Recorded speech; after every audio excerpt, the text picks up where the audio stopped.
गुणवंत पालकांचा अनुभव आणि कोर बँकिंग सभासद ॲपचं अनावरण या कार्यक्रम प्रसंगी व्यासपीठावर उपस्थित असणारे या पतपेढीचे अध्यक्ष सन्माननीय चंद्रशेखर पाकाळे साहेब, ज्यांच्या माध्यमातून या पतपेढीला सॉफ्टवेअर उपलब्ध झालं ते सन्माननीय पवार सर, उपाध्यक्ष सन्माननीय पावसकर साहेब, सर्व उपस्थित असणारे संचालक मंडळ, आपण उपस्थित सर्व सभासद बंधू आणि भगिनी, खरं तर एका चांगल्या उपक्रमाला मला निमंत्रित केल्याबद्दल मी सुरुवातीलाच अध्यक्ष महोदयांना धन्यवाद देतो। सहकार आणि कोकण याचं गणित मागच्या अनेक वर्षांपासून थोडं सावकाश सुरू झालेलं आहे। खरं तर पवार सरांसारखी मंडळी जी ज्यांनी पश्चिम महाराष्ट्रामध्ये काम केलंय त्यांना असं वाटत असेल की आपण या सिंधुदुर्गात आल्यानंतर सहकाराच्या एखाद्या छोट्याशा रोपट्यांमध्ये रोपटी पाहतोय, इथे सहकार उरलेला नाही। परंतु या सगळ्याच्या माध्यमातून मी एवढंच सांगू इच्छितो की कोकणात जो काही सहकार आहे, सिंधुदुर्ग जिल्ह्यामध्ये सहकाराच्या माध्यमातून ज्या काही संस्था चालत आहेत त्या गुणवत्तापूर्वक आहे, त्याचा दर्जा चांगला आहे आणि त्याच्या सगळ्याच्या माध्यमातून या ठिकाणी आपल्या सभासदांना चांगल्या सोयी सुविधा देण्याचा प्रयत्न या जिल्ह्यातल्या अनेक सहकारी संस्थांच्या माध्यमातून केला जातो। त्याचा एक भाग म्हणून आज ज्या पद्धतीने सॉफ्टवेअर आणि त्याच्या मोबाईल बँकिंगच्या माध्यमातून आजपासून आपल्याला ही सेवा उपलब्ध होणार आहे, या मोबाईल बँकिंगचं आणि या ऍपचं अनावरण झालं असं मी आज जाहीर करतो। या ऍपच्या माध्यमातून आजपासून जी सेवा आपल्याला सगळ्यांना सभासदांना उपलब्ध होईल, खरं तर प्रत्येक सहकारी संस्थेचं एक उद्दिष्ट असतं की आपल्या सभासदांना, आपल्या संस्थेच्या सभासदांना अधिकाधिक सोयी सुविधा आपल्या माध्यमातून गेल्या पाहिजे आणि सभासद सुद्धा तशा प्रकारच्या अपेक्षा नेहमीच ठेवून असतात। आज आपण ज्या पद्धतीने स्वतःच्या भागभांडवलावर ही संस्था चालवतात हे खरं तर अभिमानास्पद आहे आणि हे सगळं करत असताना, कारण मी जेव्हा बँकेचा अध्यक्ष म्हणून कामकाज पाहतोय, आज आम्ही जवळपास 7,500 कोटी रुपयांची उलाढाल वर्षाला करतो। या वर्षीच्या मार्च एंडपर्यंत आम्ही 7,000 कोटीचा टप्पा पण पूर्ण करू। मग कर्मचाऱ्याच्या वेळेची बचत असेल, संस्थेच्या व्यवस्थापनाच्या वेळेची बचत असेल, सभासदाच्या स्वतःच्या वेळेची बचत असेल, कारण एखादी तुम्हाला एंट्री करण्यासाठी त्या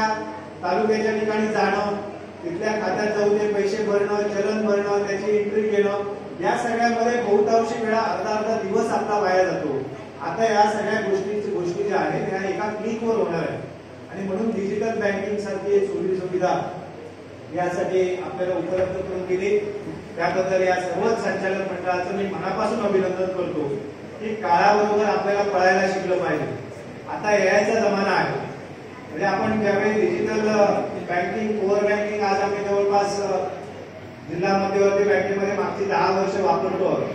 आणि आज आम्ही सुरुवात केली मागच्या 3-4 महिन्यापासून एआय बँकिंग करणे, की हा एआय बँकिंग ही सिस्टम तर त्याच्यापेक्षा खूप वेगवान आहे। पुढच्या 1 वर्ष 2 वर्षामध्ये त्याची अंमलबजावणी 100% त्या ठिकाणी केली जाईल आणि ती केल्यानंतर असं लक्षात येईल की आपलं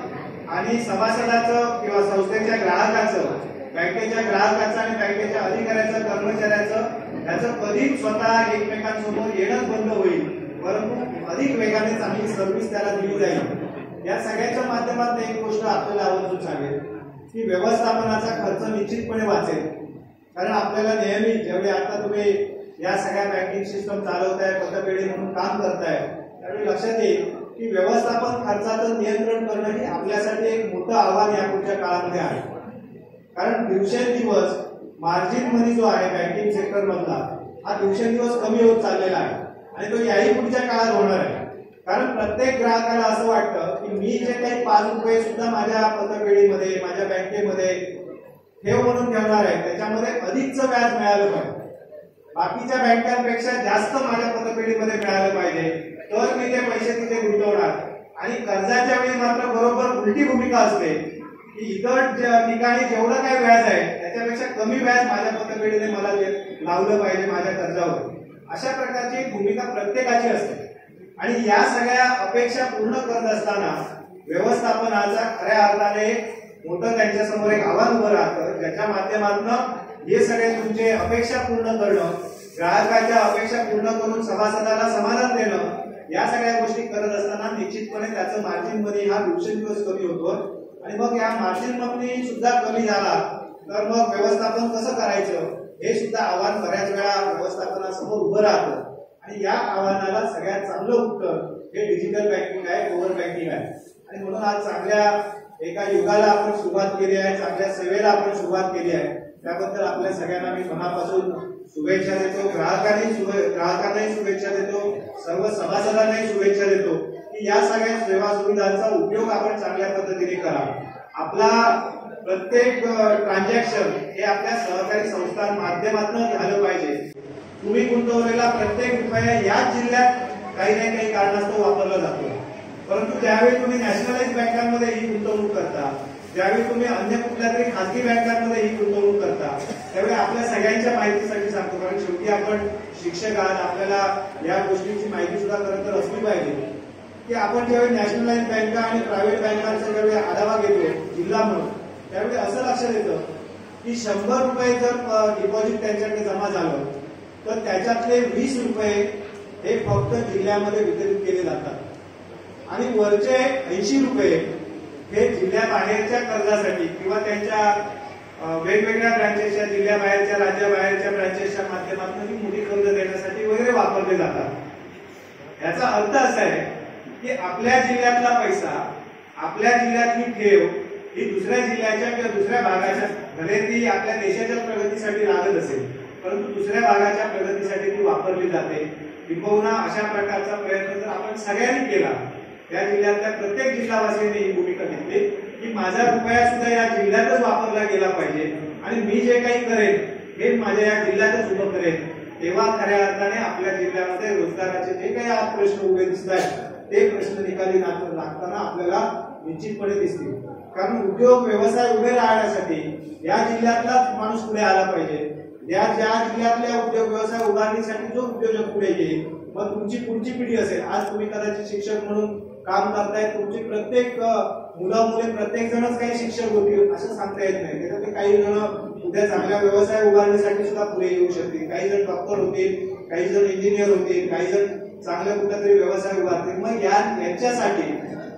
आपल्या जिल्ह्यातला जर त्याला पतपुरवठा झाला पाहिजे तर आपल्या जिल्ह्यातल्या सहकारी पतपुरवठा करणाऱ्या यंत्रणा या सक्षम असल्या पाहिजेत आणि या सक्षम करण्यासाठी खऱ्या अर्थाने आपणच सगळेजण हातभार लावू शकता आणि म्हणून आपल्यालाही सगळ्यांना विनंती करतो की प्रत्येक गोष्ट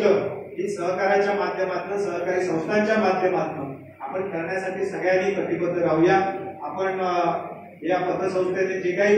यशस्वी अशा प्रकारची वाटचाल आजपर्यंत केली आहे याच्यापेक्षा चांगली वाटचाल या पुढच्या काळामध्ये करावी। डिजिटल बँकिंग करत असताना तुम्हाला तुमच्या कामकाजाचा वेग पण वाढवावा लागेल आणि या वेगाबरोबर पळण्याची आणि वेगाबरोबर वेगात निर्णय घेण्याची भूमिका सुद्धा संचालक मंडळाने या पुढच्या काळामध्ये ठेवली पाहिजे आणि त्याच्यासाठी मी संचालक मंडळाला, सर्व व्यवस्थापनाला मी मनापासून शुभेच्छा देतो। मला या कार्यक्रमाला निमंत्रित केल्याबद्दल धन्यवाद देतो आणि येथेच थांबतो। जय हिंद, जय महाराष्ट्र, जय शिवराय। आमचे दिवसभरातले सर्व अपडेट्स, ताज्या घडामोडी आणि थेट लाईव्ह पाहण्यासाठी सबस्क्राइब करा, लाईक करा कोकणचं नंबर 1 महा चॅनल कोकण 7 लाईव्हचं YouTube चॅनल।